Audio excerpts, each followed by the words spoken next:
The only thing my husband has to do for us to stay a happy family is to be a good person, but he said his desire to tell teenagers online to go jump off a bridge is non-negotiable. This morning, my husband accidentally left the browser open on our laptop before he went to work. I go to work after him, so I usually hop on and do my own thing before I start my day. I couldn't help but notice one of his tabs was on Reddit, and I was truly disgusted at what I found. My husband is a troll, a really nasty troll. He leaves horribly mean comments to all kinds of they're filled with racist slurs and awful insults. He tears into fat people, ugly people, etc. He loves to troll around places like r/progressives to discourage people. He sent PMs to call people names, and he calls women who post themselves sluts, whores, and cunts. I was horrified, completely horrified. My husband is a nice, gentle person who is supportive and kind. In our 9-year relationship, we fought 3 times total. I never thought this was a behavior he would take part in, but this is something else. It made me wonder what else he did on the internet, so I looked at the browser history and found him also harassing teenagers on Tumblr. He tells them to unalive themselves, calls cute girls ugly,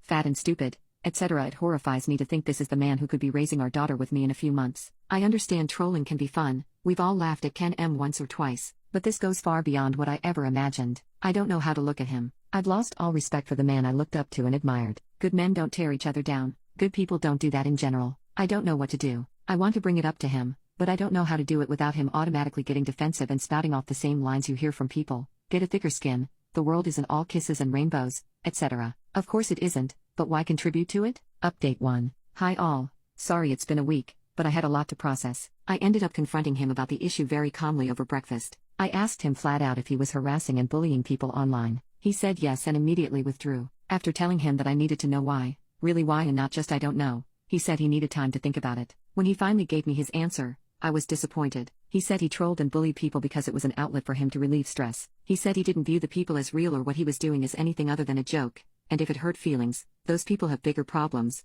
and it's not my fault. I told him that it wasn't acceptable behavior for an adult, and that he needed to stop it and find another way to express his frustrations that didn't involve hurting strangers. He said he would think about it. Unfortunately, he's still doing it. I saw it happening a few mornings back, and after he left, I looked again to see more comments and posts. I was disappointed. It is not a funny quirk to tell a child to off themselves. This was not the man I married, or so I thought, but I guess it is. I told him that we need to either go to counseling for this or start the separation process. I told him that I couldn't trust him to help raise a child if he speaks to strangers, children included, the way he does online. I let him know that I thought it was cowardly, pathetic, and that I had lost a lot of respect for him. I knew this would be abrasive and hurtful, and I don't like that I had to tell him that, but I cannot look at him the same way. We haven't had bedroom intimacy and have barely touched. I cannot see my husband as a loving, gentle man. I'm not afraid of him, but I am disgusted with his behavior. This is the sort of thing children do. I made an appointment for counseling for myself over this. Unfortunately, he told me that he wouldn't be going to counseling because there's nothing wrong with what he's doing and he deserves to have his alone time and release his emotions. Because I want to protect my child and myself,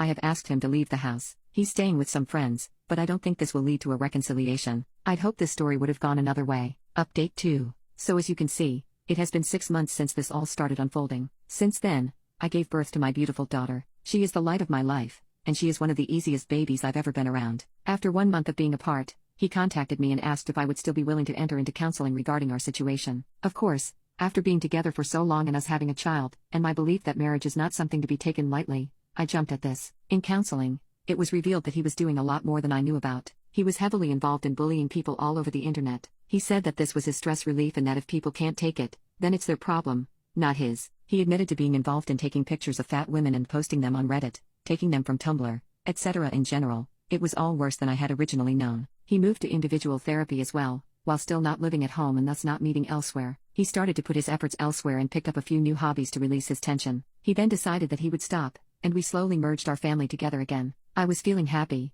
ecstatic really, that my daughter would have the life she deserved. Unfortunately, he's still at it. After 3 weeks of being together and our lives seeming normal, I discovered from his friend that he was still harassing and bullying teenagers, fat women, etc. I have reason to believe that he is one of the individuals who bullied Lila Alcorn, as well as a few other trans teenagers. It broke my heart and solidified my decision. I tried to have one more counseling session to really get through to him, but he defended his actions as just the internet and not a big deal. As of February, I filed for divorce. It broke my heart, and I wish there had been another way, but that's the end of this story. I can't be in a marriage with someone who is so cruel to children. I just can't. My daughter and I are moving to a smaller house, closer to my family. She will be raised around many people who already love her.